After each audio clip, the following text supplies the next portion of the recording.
ex-KKK member. AMA. Before immediately disliking this post, let me clarify, I am beyond ashamed of my past and would give up my life savings to change it, but sadly what's done is done. I was born and raised into it and on my own decided to leave not long after I became 18 and got out in the world a little. I'm currently answering questions to 2 threads, so if I might have mixed up the threads for some of you. This post is getting a lot more attention than I thought it was gonna get. I'm gonna try to, but I can't promise I will get to every question at a fast time, but I will try my best to answer all questions as fast as possible. I commend you for doing this, AMA. You may not feel comfortable answering this, but where did you grow up? I live in Arkansas, and when I was young we moved to this small new white town. We got a flyer in our mailbox encouraging us to join the local KKK. But my parents shut that down with a quickness. I actually grew up in Utah, surprisingly. I know that's not the most stereotypical state for KKK members. My parents were Mormon and KKK members. They never told the other members that they were Mormon. A few questions if you don't mind. 1. Were you a committed member of the KKK belief system, or was it something that just stuck to because, as you said, you grew up in it? 2. How and why did you leave this way of life? 3. How would you describe your race and sex now to what it was before? 4. Are you doing okay? 5. Do you still interact with members of the KKK, or have you cut yourself off from them completely? 6. What would the person that you are now would say to the person you were when you were a member of the KKK? 7. Did you ever get any tattoos, and did you remove them if you did? 1. I wouldn't say I was committed. I would more argue that I just never really questioned it or thought otherwise. 2. I left KKK not long after moving out of my parents' house. I was working at a movie theater and had a co-worker who I talked to. At first I was uncomfortable, but a few minutes into the conversation something clicked in me. I used to be religious and I technically left the KKK after becoming atheist because the KKK doesn't like atheists.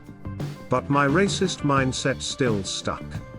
I truly abandoned that mindset after my conversation with someone of another race.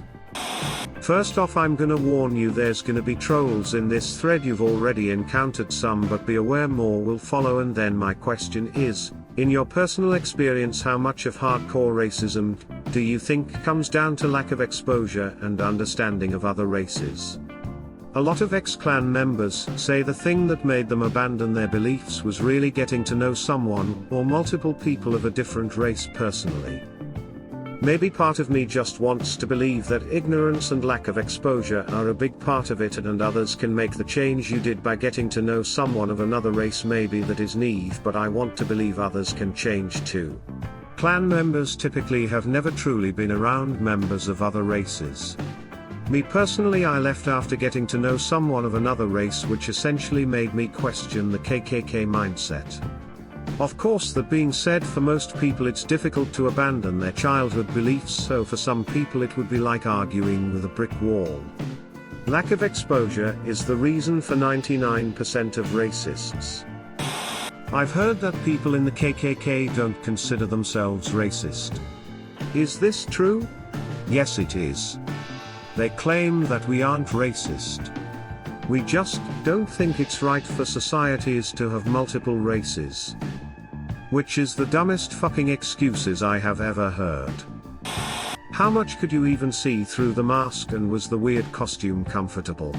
I shit you not, we had a conversation one time similar to that scene on Django Unchained. It was difficult to see through them because they were sized wrong, and so it was difficult to line your eyes up with the holes. The conversation wasn't as exaggerated as it was in the movie, but there actually was a little bit of tension and anger. When I watched Django Unchained, I absolutely died laughing at that scene. Comfort-wise. No, they aren't comfortable, but they aren't uncomfortable enough for you to notice for very long unless you're thinking about it. Nothing felt better than the day I left and burnt that motherfucker to ashes. Would you ever date someone of another race today? Or do you think that your learned prejudices may still remain little even subconsciously after leaving? I have, but I do think as far as who I'm attracted to, I prefer white women. Stereotypical, I know. Did you go to meetings? If so, what were they like? What did you do or discussed? Sometimes. Most of it was legal stuff. Protesting anti-discrimination laws, etc. In our meetings we typically were just discussing what we could do to slow it all down. Do KKK members have any sympathy for the way they treat people, or did they get a kick for being a part of it? Some don't and others do. Most KKK members, for example, would probably be upset if they saw a black child being tortured to death. Who do the KKK hate the most, blacks, Jews, or Muslims, and why do they hate Jews? They're white. Long story short, they hate Jews out of fear of being replaced. Due to bloodlines, they don't believe the Jews are white.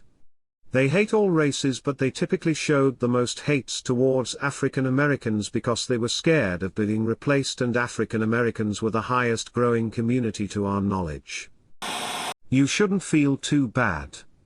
What you were a part of is all you knew when you were younger, and there's no changing how your family chose to live, so it's not your fault. The only question I really have is, was it as brutal as I've been told? Like, did you ever see a murder or anything, or is that not how it really is? Nowadays the KKK doesn't typically murder blacks. At least not like the old days. There was one time when a member of the group tricked a black girl into dating him only so he could bring her there and have him and his friends beat her. His grandfather's exact words were, "Son, I like what you did, but that's not how we need to do things. You can get in big trouble for that." It's more all about protesting nowadays.